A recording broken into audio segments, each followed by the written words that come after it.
सर्दियों की वो शाम कुछ ज्यादा ही ठंडी थी। हवा ऐसे चुभ रही थी जैसे किसी ने गांव की गलियों में सुइयां बिखेर दी हो।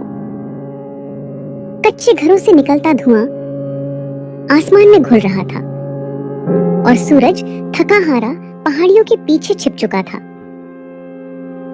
रमेश मजदूरी करके लौटा, पसीने से भीगा बदन, फटे जूते और झुकी हुई आंखें, लेकिन चेहरे पर मां के लिए एक नकली मुस्कान। घर के अंदर अंधेरा था। मां चूल्हे के पास बैठी आग सुलगा रही थी। आ गया मेरा बेटा? मां की आवाज में थकान थी, पर अपनापन उससे भी ज्यादा। रमेश बोला, हाँ माँ, आज काम थोड़ा कम मिला। मां समझ गई। मां सब समझ जाती है बिना पूछे। उस रात आटे में बस 3 रोटियां ही बन पाईं। मां ने बड़े प्यार से खाना परोसा। रमेश की थाली में 3 रोटियां थीं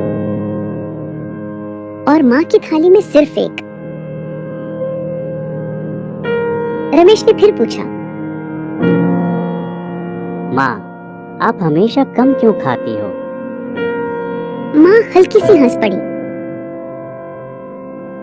बेटा, ज्यादा खाने से उम्र घटती है।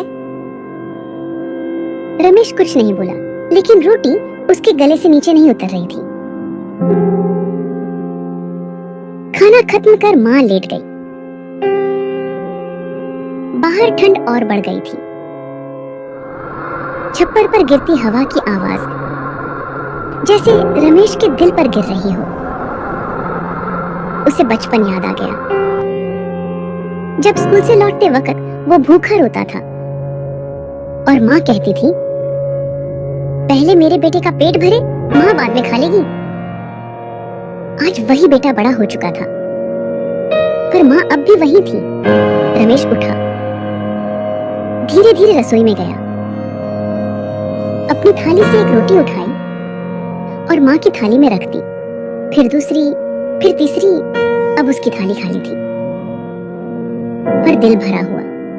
सुबह जब मां उठी तो थाली देखकर उसकी आंखों से आंसू बह निकले। उसने रमेश को आवाज दी, बेटा। माँ, आपने खाया नहीं? बेटा, रोटियां कम थी, पर तूने मुझे पूरी जिंदगी खिला दी।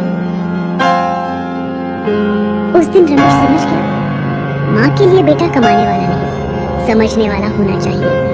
और जो माँ का पेट भर दे, किस्मत खुद उसका घर भर देती है।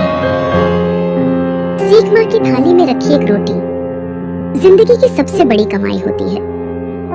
अगर आपकी जिंदगी में माँ की अहमियत है तो इस वीडियो को लाइक जरूर करें और चैनल को सब्सक्राइब करके माँ के लिए अपना प्यार दिखाएं।